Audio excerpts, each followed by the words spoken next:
வணக்கம் மக்களே, welcome to future millionaire.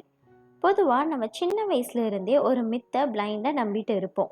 அதில் ஒன்று என்னன்னா, நல்லா படிக்கணும், நல்லா படித்தாதான் நல்ல வேலை கிடைக்கும், வேலைக்கு போனாதான் உன் வாழ்க்கை நல்லா இருக்கும், இப்படின்னு நிறையா பேர் சொல்கிறத நீங்கள் கேட்டிருப்பீங்க. நம்ம பெற்றோர்களோட லைஃப் டைம் அச்சீவ்மெண்ட்டே நம்மளை நல்லா படிக்க வச்சு நல்ல வேலைக்கு அனுப்பணும். இதுக்காக அவங்க அவங்களோட லைஃப் டைம் ஃபுல்லாக நமக்காக நிறைய சாக்ரிஃபைஸ் பண்ணுவாங்க. வேலை வேலை ஒருத்தரோட வாழ்க்கைக்கு தேவையான எல்லாவற்றையும் கொடுக்குமா? கேள்விக்குறிதான்.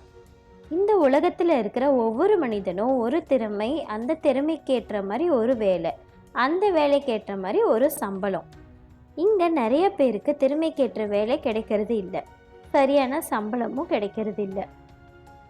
இப்போ சம்பளம், இங்கே 10,000 மாதம் வாங்குறவனும் பணம் பத்தலைன்னு தான் சொல்கிறான், மாதம் 10 லட்ச ரூபா வாங்குறவனும் பணம் பத்தலைன்னு தான் சொல்கிறான். எவ்வளவு சம்பளம் வாங்கினாலும் நம்மளோட தேவை அறிஞ்சு செலவு பண்ண நம்ம ராஜா தாங்க. சரி, விஷயத்துக்கு வருவோம். வேலைக்கு போனால் பணக்காரனா ஆக முடியுமா? நிச்சயம் முடியாது.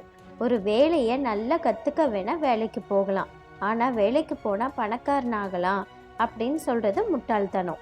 கார்ப்பரேட் மோகத்தில் வீடு, car, home loan, car loan, credit card loan, personal loan, இந்த வட்டத்தில் தான் சுற்றிட்டு இருக்க முடியும். இந்த கார்ப்பரேட் மாயே சிக்காம வேலையை ஆழமாக கற்றுக்கிட்டு நமக்கான பாதையை அமைச்சுக்கிறது தாங்க புத்திசாலித்தனம்.